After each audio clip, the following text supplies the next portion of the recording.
Hey,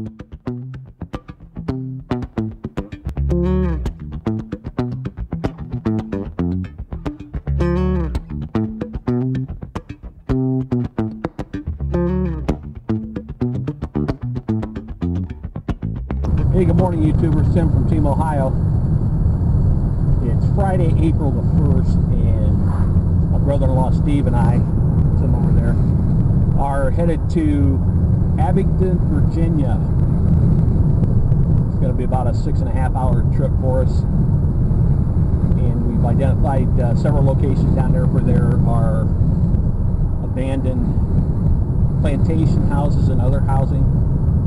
So this trip is going to be based on a door knocking excursion. We'll see how we do. 9 o'clock in the morning. Check in a little bit later.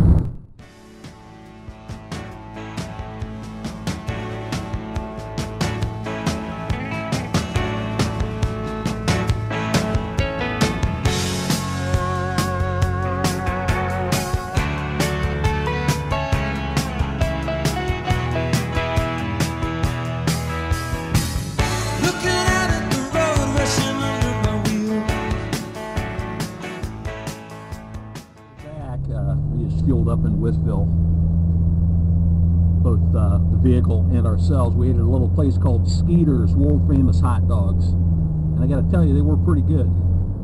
So if you're ever in Withville, Virginia, you got to try Skeeter's, world famous. They're right in the old downtown area. Good stuff. About an hour from Abingdon, and we'll see you in a little bit. Good Saturday morning. Steve and I are in Abingdon, Virginia. We went scouting yesterday afternoon after we got here and discovered that two of the locations that I had found on Google Earth and Google Maps have been torn down because Google Earth hadn't been updated. Continue onto Pecan Street Southeast, then turn right onto East Main Street.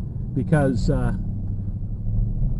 what I was going off of was from 2009, so we did identify a couple other places, so we're going to go check those out this morning, do a little door knocking. We'll let you know how we do. This is the town of Abingdon. A lot of old buildings and a lot of historical markers. About a month before we came down, I emailed the police chief here in Abingdon and asked about metal detecting on public property. He said they'd never had a request like that, and he would forward it to their law director and have them respond. And of course, I never got a response. But quaint little town, you can tell a lot of age. We just passed a historical marker on the square that stated directly to the south from where we were stood Fort Johnson. It was built in 1776, so this is an old town.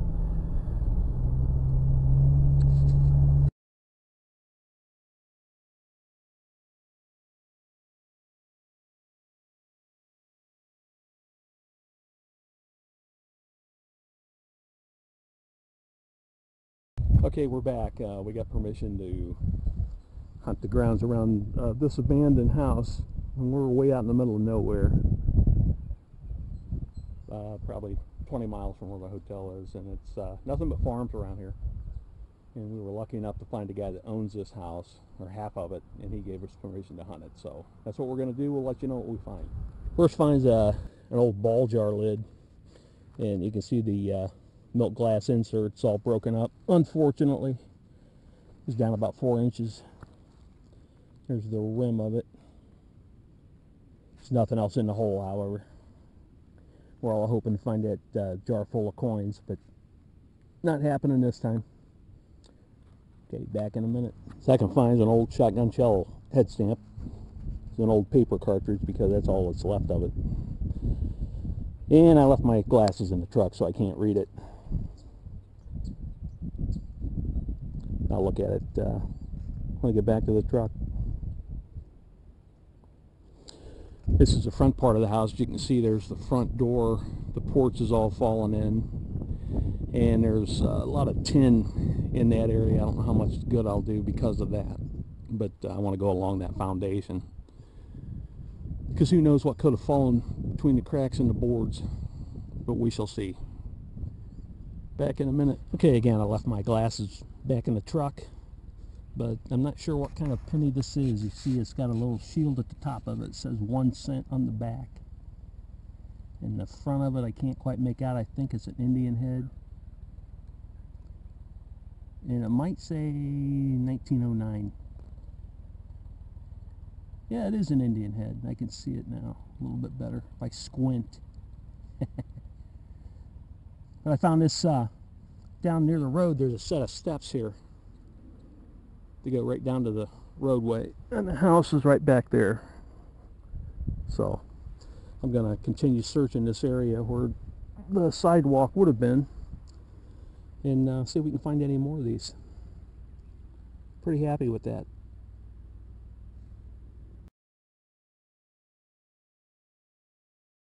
Here's a wrap up the first half of day one. Again, we were at this old house here. I got it's a ball jar lid. That's not the first one I dug. That was the last one I dug. Of course, it's broken. I'll be throwing that away.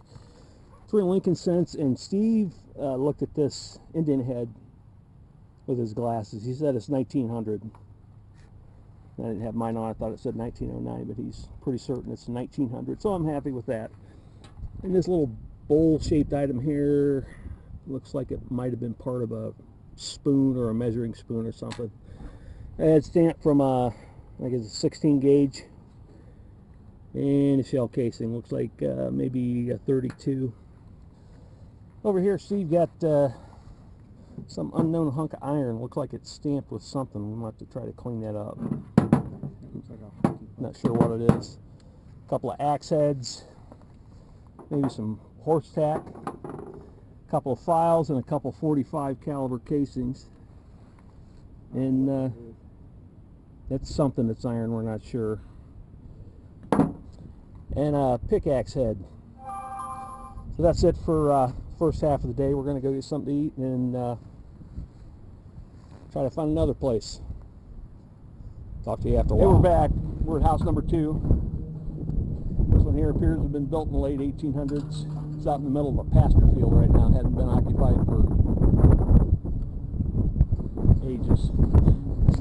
Well, Steve and I are going to try this one. This is another door knocking opportunity, and we'll see what we can do. Well, the first decent find after all the nails and screws and pieces of tin, found a Wheatie right at the corner of the front porch.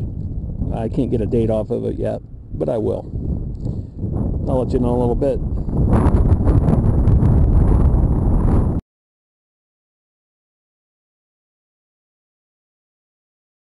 You know, and I got permission from the landowner here.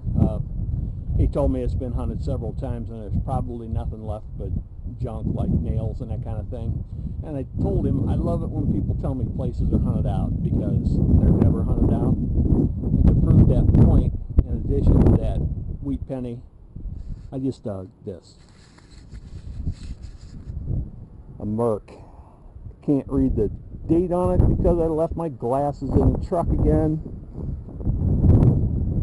But there she is, and I found her right down here, right at the bottom of the steps. No place is ever hunted out.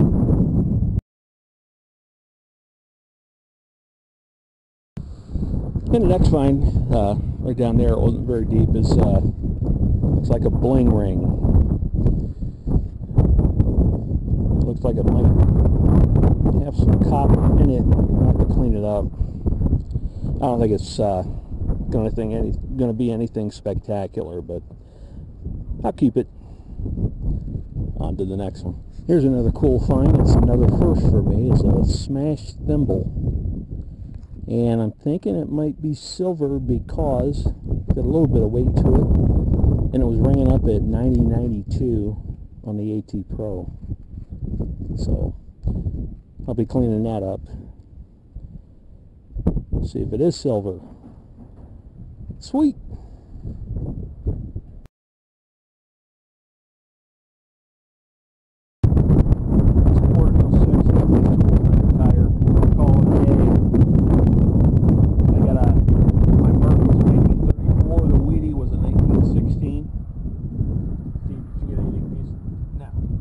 Steve didn't get anything decent. He said he got jumped.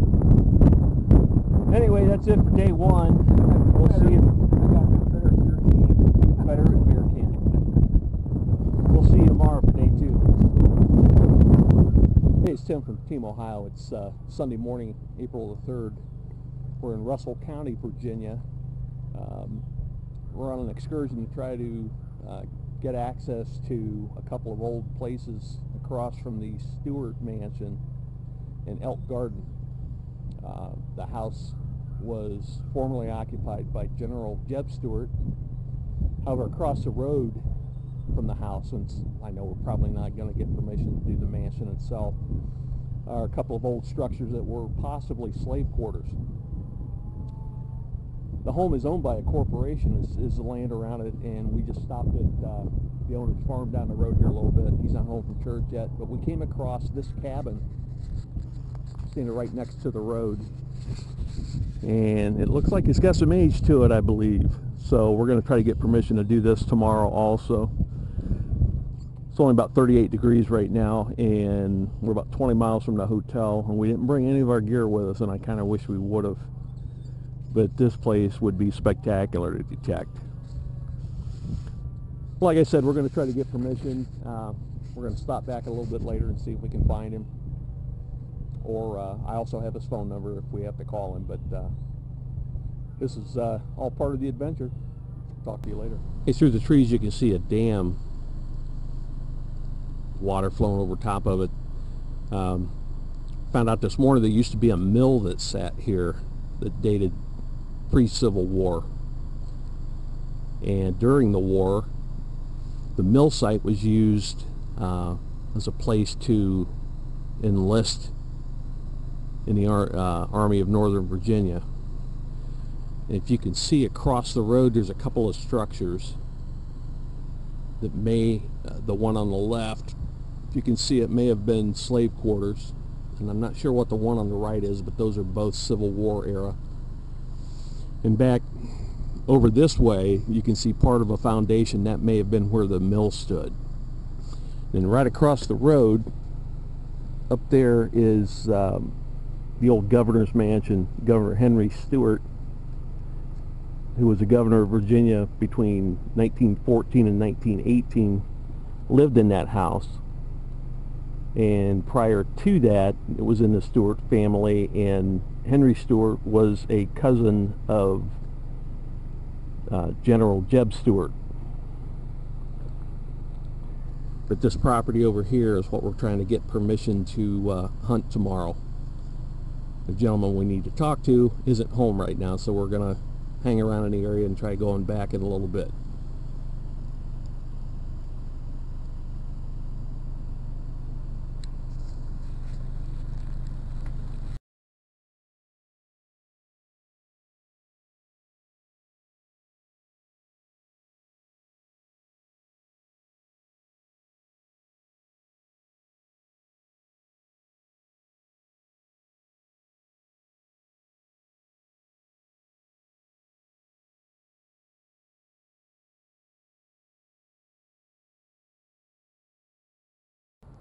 I know what you're thinking.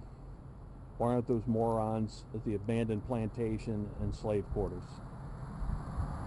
Well, as luck would have it, when we contacted one of the people on the board of the Preservation Society for that area yesterday, he politely informed us that they had decided not to allow metal detecting on that property because of liability issues. He might as well have punched me in the face. So today we're at a location outside of Abingdon, Virginia called Alvarado. No, it's not Alvarado, it's Alvarado. Over here's a little informational sign. Apparently at one time there was a little village here.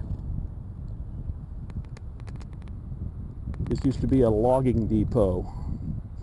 So we're going to go across the road over there. You can see the river, the south fork and middle fork of the Holston River. The place used to be called Barron's Depot. So we're going to go way down that way, way beyond that pavilion, and metal detect that area down there. see how we do.